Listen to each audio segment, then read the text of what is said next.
There is an idea of a Patrick Bateman, some kind of abstraction, but there is no real me, only an entity, something illusory. And though I can hide my cold gaze, and you can shake my hand and feel flesh gripping yours, and maybe you can even sense our lifestyles are probably comparable, I simply am not there.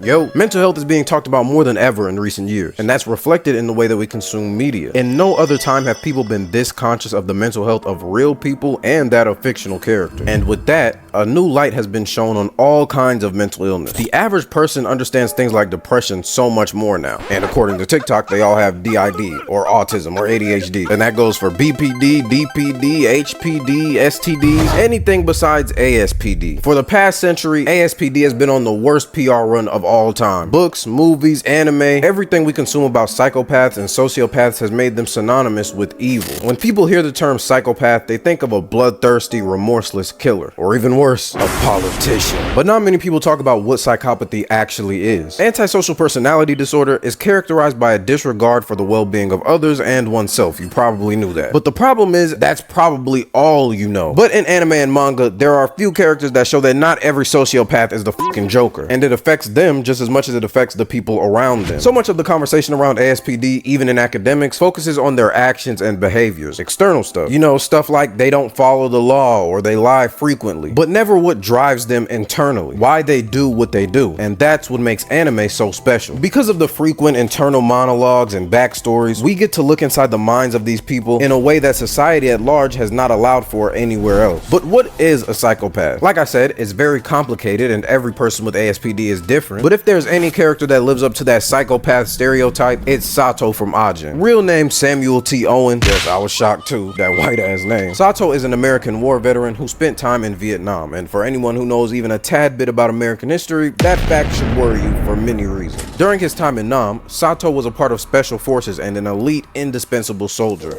until he wasn't. Day 2 of the mission. We managed to get to the imprisoned Marine without firing a single shot. At that moment, I respected Samuel more than any officer I'd ever had. He had been crystal clear in judgment and action, and he had the abilities to pull it all off perfectly. He was a Marine among Marines. But 5 seconds later, the devil woke up. Now all that's left is to get back to the extraction point. Easy as pie. What are you doing, Samuel? Play ball.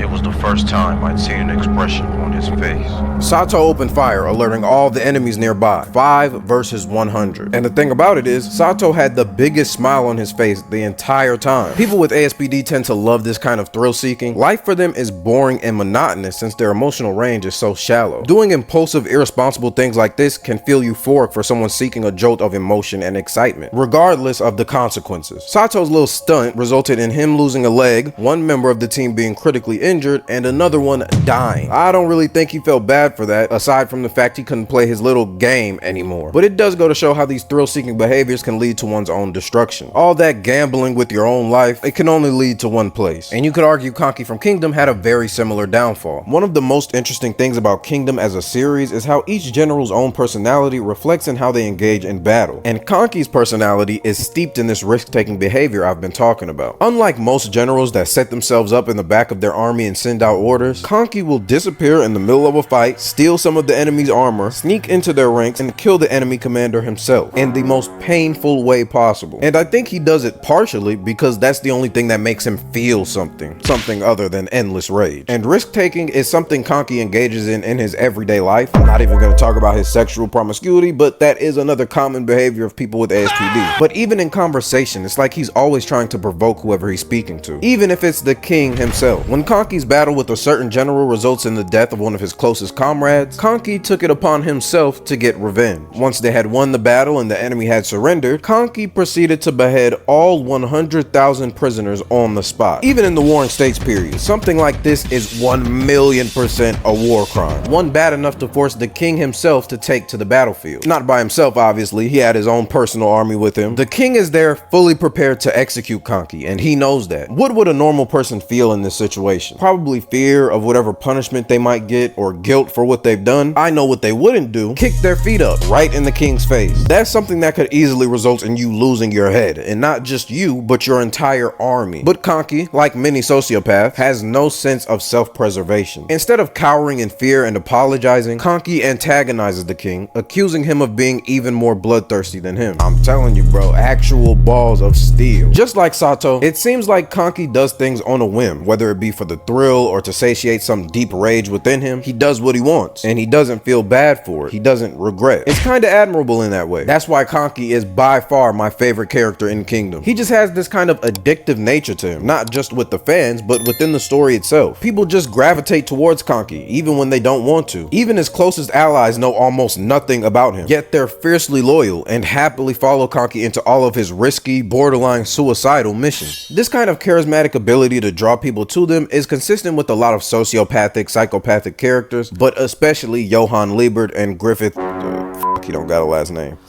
Griffith Berserk. What kind of guy is Griffith, really? Huh? I can't say. Huh? Just when you think it looks like he's got some strange wisdom, he seems just like a kid. Just when you think he has a spine-chilling look on his face, he smiles innocently like a baby. Is he a child or an adult? A good guy or a villain? I don't really know what he is. I can't really describe it, but I think Griffith really believes in something beyond battle, beyond victory. Now, it's probably something he won't realize in his lifetime, but something drives him. It's something ordinary people like us can never understand. A belief? In what? In everything. Just like Kanki, Griffith has the ability to pull people in even when they know next to nothing about him. And unless your name is Guts or Casca, that feeling will not be reciprocated. If you're around Griffith, you will care about him more than he cares about you. That's just how it is. Even though most of the crew barely speaks with Griffith, he has this ability to display exactly what he needs someone to see to inspire loyalty from them. Everyone he meets knows a completely different Griffith. The Griffith Guts has come to know is so different from the one Princess Charlotte knows or the one Rickard knows. But there is one quality that consistently draws people towards Griffith: his grandiosity. Like many a sociopath, Griffith has this inflated sense of self. You can feel it just from how he carries himself, but he rarely vocalizes this sense of superiority. But when you hear the way he talks to Princess Charlotte about dreams, the viewer and Guts realizes just how Griffith feels about the people around him. They're cool and all, but we will never be equals. And honestly, his reasoning for why he's superior doesn't really matter. Regardless of the situation, Griffith would always recontextualize things to make himself the superior being, because he has to, for his own sense of self. The way Griffith describes the Band of the Hawk is very similar to Doflamingo and the Don Quixote family. I've seen the arguments over whether or not Doflamingo is a psychopath, and a common argument for him not being one is his relationship with his crew. People have this misconception that those with ASPD are incapable of having friends or people that they care about. They aren't. Psychopaths and sociopaths can form attachments and bonds with people. The only thing is, these connections tend to be more shallow than they would be for others. For Griffith and Doflamingo, they had people they care about, but those people would never be held above their ambitions or even petty whims they might have. They'll sacrifice it all to get what they want. I mean, Griffith, you know. And Doflamingo, very similarly, has this idea that he's owed this special place in the world, and any person he has to sacrifice to get what he's owed is just an unfortunate casualty, inevitable. And because of that aforementioned charm, people will line up willingly to be one of their sacrificial pawns. And that's one of the things that makes psychopathic characters so interesting. They're willing to do things others aren't to get what they want. Like Chrollo from Hunter x Hunter. One of the moments that has always intrigued me is his date with Neon. Neon Nostrad, the daughter of a powerful mafia boss, had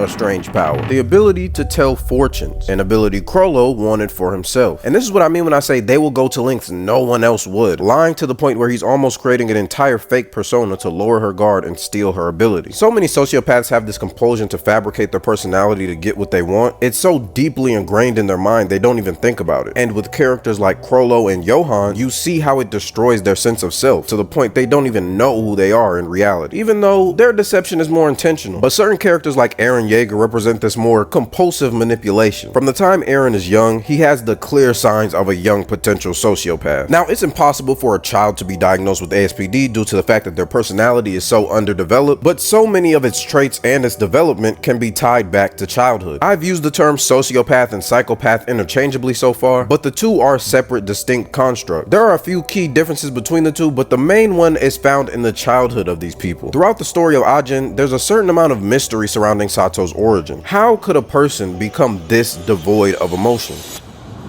Samuel, how many times do I have to tell you? Listen to what I say. Life, you see, is a precious thing, not something you can run around taking away.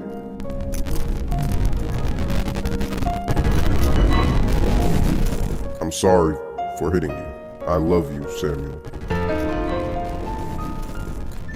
That's the scariest and, to me, the saddest part. Nothing made him this way. He was born without that instinctual attachment to life. And that's the difference. A sociopath can be created through circumstance, but a psychopath is born fundamentally missing something the average human reflexively feels. Psychopath and sociopath aren't actually in the DSM-5 and they aren't actually... Blah, blah, blah. Shut up. Empathy, remorse, and guilt are all such dull feelings if they feel them at all. And they're usually like that from a very young age. While a sociopath might also have some of these qualities early on, their circumstances play a big part in their development of the disorder. And Meteor City is probably the perfect breeding ground for a sociopath. A lawless land where the people don't even legally exist, allowing for unspeakable horrors to be committed against them. Officially, Meteor City is nothing but a landfill where people dump their trash, and is that trash that the inhabitants of the area subsist off of. As a young boy, Chrollo was a rare source of joy in a hopeless wasteland. He'd put on these plays and stun crowds of the disenfranchised. Even at such a young age, he was a great actor. Everyone loved his shows, but they all agreed Chrollo shined the most when he played one specific role: the villain.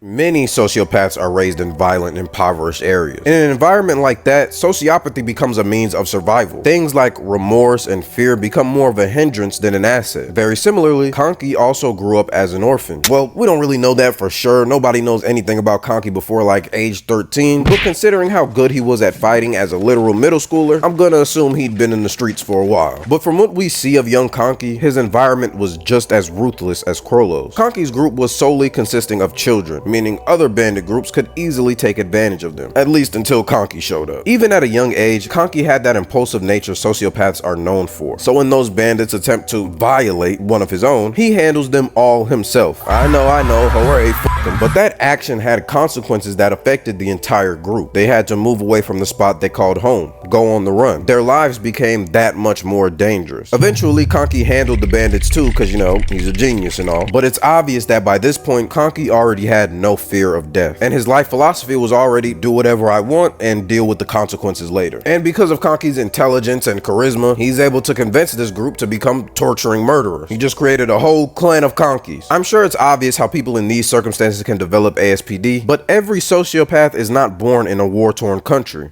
Shamo follows the story of Ryo Narushima, an intelligent young man, top of his class, and he had two present parents. He pretty much had it made. Until suddenly, at the age of 16, he snapped and stabbed both his parents to death. Much like Sato, there's this general mystery surrounding Ryo. How could someone from such a good background end up like this? We really only get small bits of his childhood, but it tells us so much. Ryo's parents controlled every aspect of his life. Externally, he was very much the perfect child because he had to be. I know it sounds ridiculous. So your parents were strict, so you murked them. But harsh, cold parenting is known to develop antisocial traits in children. Something about all that constraint stunts their emotional development, leading to a lack of emotional depth. It also contributes to their impulsivity since their mind begins to yearn for a sense of freedom. For a lot of sociopaths, they feel a sense of euphoria when doing something wrong, and Ryo is no exception. Throughout the story, Ryo speaks a lot about being killed and dying. That he killed his parents because they were trying to kill him. I'm sure you guessed this already, but he's not talking about being killed in a physical sense. His family was killing his sense of self, his free will. So now, Ryo commits all kind of unjustifiable evil. Like, I mean it, you name it, he's done it. But his justification is that it makes him feel alive, and that is the only thing that does. And while he has fleeting moments of guilt, he represses them by convincing himself he has no choice. He has to avoid being killed. Ryo's upbringing is very similar to that of the main character of Ajin, Kei Nagai. The main difference I noticed though is Kei didn't seem to feel constrained. In fact, he tended to agree with his family even at a very young age. When his parents tell him to cut off his best friend for no reason other than, oh, he's the son of a criminal, Kei agrees without hesitation. Mind you, this little nigga was like 6 making decisions like this. He already had more shallow attachments than your average kid. And by the time he's in high school, he has no close friendships, just a bunch of superficial ones. It's interesting to see how different his development is to Ryo's considering their similar backgrounds and ages. But while Ryo was imprisoned and surrounded by horrible people, Nagai was saved by friends and people who genuinely care about him. And so ultimately, they find life in completely opposing things. Ryo only feels alive when he's rebelling, doing what he's been told is wrong. But Kei finds a whole new life full of love, despite his cold, callous nature.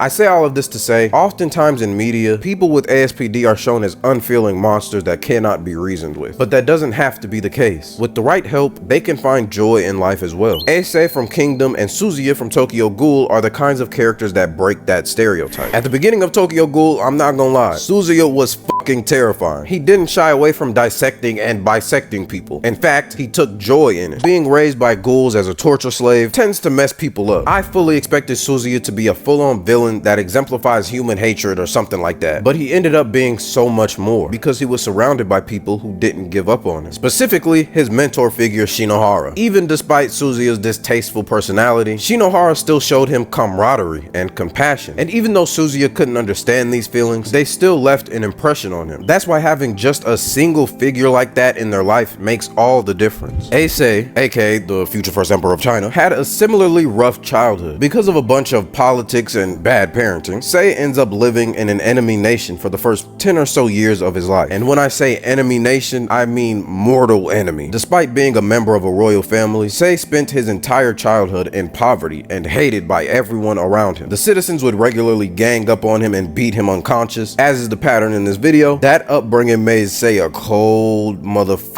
That stare could pierce a hole in your heart. When it finally comes time for Sei to take his place on the throne, he's an empty husk, completely unfeeling. But just like Suzuya, all it took was one person believing in his humanity for him to be saved. Sheikah the Merchant might be the realest person to ever exist, even though technically she doesn't exist. Do you dislike the moon? I used to hate it as well. The moon, that is. I would look up at the moon from the rock bottom of my suffering, and it would appear even more beautiful and radiant than usual. It really felt as if it was looking down and laughing at me. I wanted to yell, "Are you screwing with me?" However, a person taught me that was not the case. He said to me, "The reason the moon shines even brighter than usual is because it is trying to encourage you to keep trying and to not give up hope." The fact she got to say at such a young age definitely helped, but the help itself is the same as Shinohara, showing him that he's not a lost cause, that despite that emptiness in his heart, he can still choose to do good, and that people are worth it. Another thing I really like about Sei and Suzuya is they aren't the kind of characters where the takeaway is, wow, their ASPD is cured and they have completely normal personalities now, which is what a lot of series would do. Even in their adulthood, they're still less emotional and less empathetic than other people. Suzuya still has that capability for cruelty, and Sei definitely still has his cold, emotionless affect, but somehow still they love and are loved, and instills the hope that as flawed as you are, you're still worthy of being loved, and you are always capable of being better. But yeah, man, that's all I got for y'all boys today. Let me know who your favorite psychopath is in the comments below, and comment moon if you made it to the end. Like the video if you liked the video, subscribe to the channel, and yeah, man, I'm gone. Damn.